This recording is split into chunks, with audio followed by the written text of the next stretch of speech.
ఏపీని మరో వారం రోజుల పాటు భారీ వర్షాలు ముంచెత్తనున్నాయి. రేపు బంగాళాఖాతంలో అల్పపీడనం ఏర్పడే ఛాన్స్ ఉందని, అది అక్టోబర్ 3 నాటికి వాయుగుండంగా మారుతోందని వాతావరణ శాఖ తెలియజేసింది. ప్రజలంతా కూడా అప్రమత్తంగా ఉండాలని, మత్స్యకారులు ఎవరు కూడా వేటకు వెళ్లవద్దని సూచించింది.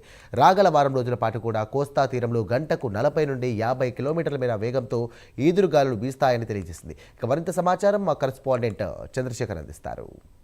నెలల కాలంగా కూడా ఏపీకి సంబంధించినటువంటి రెండు తెలుగు రాష్ట్రాలు, ఇటు ఆంధ్రప్రదేశ్తో పాటు తెలంగాణ రెండు తెలుగు రాష్ట్రాల్లో కూడా వానలు దంచి కొడుతున్నటువంటి పరిస్థితి కనిపిస్తుంది. అయితే గడిచిన ఏదైతే 26వ తేదీన ఉత్తర మధ్య బంగాళాఖాతంలో ఏర్పడినటువంటి అల్పపీడనం వాయుగుండంగా మారి చూసుకుంటే ఉత్తరాంధ్రకు సమీపంలోనే తీరం దాటినటువంటి పరిస్థితి కనిపించింది. ఈ నేపథ్యంలోనే ఏపీలో భారీగా వర్షాలు అయితే కురుస్తున్నటువంటి పరిస్థితి ఉంది. అయితే ఈ నెల 1వ తేదీ నుండి మరో వాయుగుండం ముప్పు ఉన్నట్లుగా కూడా వాతావరణ శాఖ అధికారులు అయితే భావిస్తున్నారు. దీని ప్రభావంతో కోస్తాంధ్ర, రాయలసీమలోని పలు జిల్లాల్లో మోస్తారు నుంచి భారీ వర్షాలు కురిసే అవకాశం ఉన్నట్లుగా తెలుస్తుంది. మనం ప్రస్తుతం చూసుకుంటే ఆంధ్రప్రదేశ్ చూసుకున్నటువంటి ఆ ప్రాంతంలో ఉన్నటువంటి ఏదైతే అల్లూరు జిల్లా కానీ మన్యం పార్వతీపురం జిల్లాలో కూడా ఉన్నాయి, మోస్తారు నుంచి భారీ వర్షాలు అయితే ప్రస్తుతం కురుస్తున్నటువంటి పరిస్థితి ఉంది. అయితే ఈ నేపథ్యంలోనే ఏపీకి మరో వాయుగుండం ముప్పు ఉన్నట్లు కూడా వాతావరణ శాఖ అధికారులు అయితే అంచనా వేస్తున్నారు. దీని ప్రభావంతో ఇటు ఆంధ్రప్రదేశ్తో పాటు అది తెలంగాణ రెండు రాష్ట్రాలు కూడా వర్షాలు కూడా జోరుగా కురిసే అవకాశం అయితే కనిపిస్తుంది. పశ్చిమ మధ్య బంగాళాఖాతం దాన్ని ఆనుకుని ఉన్నటువంటి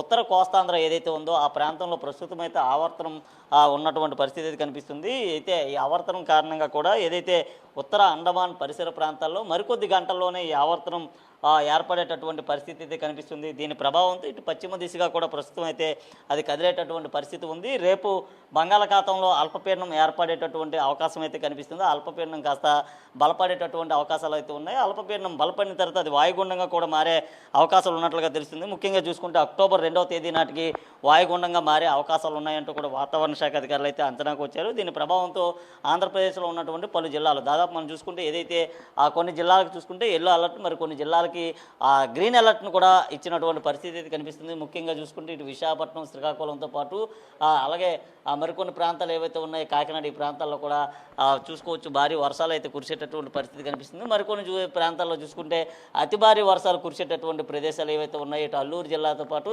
పార్వతీపురం, మన్యం జిల్లా, అలాగే ఏలూరు, ఈ వెస్ట్ గోదావరి ప్రాంతాల్లో కూడా ఎక్కువగా వర్షాలు అయితే కురిసే అవకాశాలు ఉన్నట్లుగా వాతావరణ శాఖ అధికారులు అయితే భావిస్తున్నారు. ఏదైతే ఈ నెల 2వ తేదీకి ఏదైతే అల్పపీడనం బలపడేటటువంటి అవకాశం ఏదైతే ఉందో ఈ అల్పపీడనం బలపడి వాయుగుండంగా మారుతుంది. వాయుగుండంగా మారిన తర్వాత ఏదైతే ఒరిస్సా, ఉత్తరాంధ్ర మధ్య తీరం దాటే అవకాశాలు ఉన్నట్లుగా వాతావరణ శాఖ అధికారులు అంచనాకు వచ్చినటువంటి పరిస్థితి ఉంది. దీని ప్రభావంతో రెండు తెలుగు రాష్ట్రాల్లో కూడా విరివిగా వర్షాలు కురవడంతో పాటు ఉరుములు మెరుపులతో కూడినటువంటి పిడుగులు పడేటటువంటి అవకాశాలు ఉన్నట్లు కూడా తెలుస్తుంది. దీని ప్రభావం ఏదైతే ఉందో మత్స్యకారులు ప్రస్తుతం అయితే వేటకు వెళ్ళరాదంటూ వాతావరణ శాఖ అధికారులు అయితే చెప్పిన పరిస్థితి కనిపిస్తుంది. ముఖ్యంగా చూసుకుంటే ప్రస్తుతం ఖరీఫ్ సీజన్ అయితే కొనసాగుతుందో ఖరీఫ్ సీజన్ కొనసాగుతున్నటువంటి నేపథ్యంలో రైతులంతా కూడా ఆ జాగ్రత్తలకు పాటించాలంటూ కూడా చెప్పిన పరిస్థితులు కూడా కనిపిస్తున్నాయి. ముఖ్యంగా చూసుకుంటే ఇటు అల్లూరు జిల్లాతో పాటు అటు అనకాపల్లి జిల్లా, పార్వతీపురం, మన్యం జిల్లాలో కూడా ఎగువ ప్రాంతాల్లో కురుస్తున్నటువంటి వర్షాల కారణంగా లోతట్టు ప్రాంతాలన్నీ పూర్తిగా జలమయమయ్యేటటువంటి పరిస్థితి ఉంది. ఈ నేపథ్యంలో అక్కడ ఉన్నటువంటి అధికారులంతా కూడా అప్రమత్తంగా ఉండాలంటూ ఇప్పటికే ఆదేశాలు కూడా జారీ చేసినటువంటి పరిస్థితి కనిపిస్తుంది. మరికొన్ని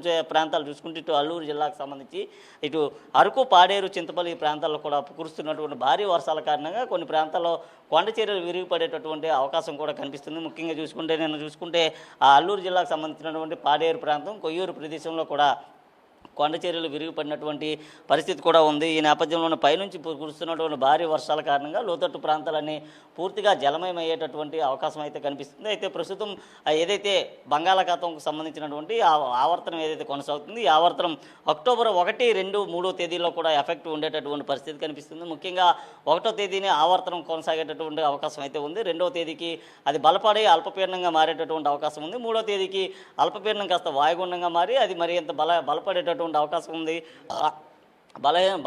వాయుగుండం కూడా పూర్తిగా పశ్చిమ మధ్య బంగాళాఖాతంతో పాటు ఇటు ఒరిస్సా, ఉత్తరాంధ్ర ప్రాంతం ఏదైతే ఉందో ఆ ప్రాంతం వద్ద తీరం దాటే సమయంలో గంటకి 60 కిలోమీటర్ల వేగంతో కూడా గాలులు వీచే అవకాశం ఉన్నట్లుగా వాతావరణ శాఖ అధికారులు అయితే చెప్పిన పరిస్థితి కనిపిస్తుంది. ప్రతి ఒక్కరు కూడా తగిన జాగ్రత్తలు తీసుకోవాలి, అత్యవసరమైతే తప్ప ఇళ్ల నుంచి బయటికి రావద్దు అంటూ కూడా చెప్పిన పరిస్థితి కనిపిస్తుంది. ప్రస్తుతం ఉన్నటువంటి తాజా పరిస్థితి.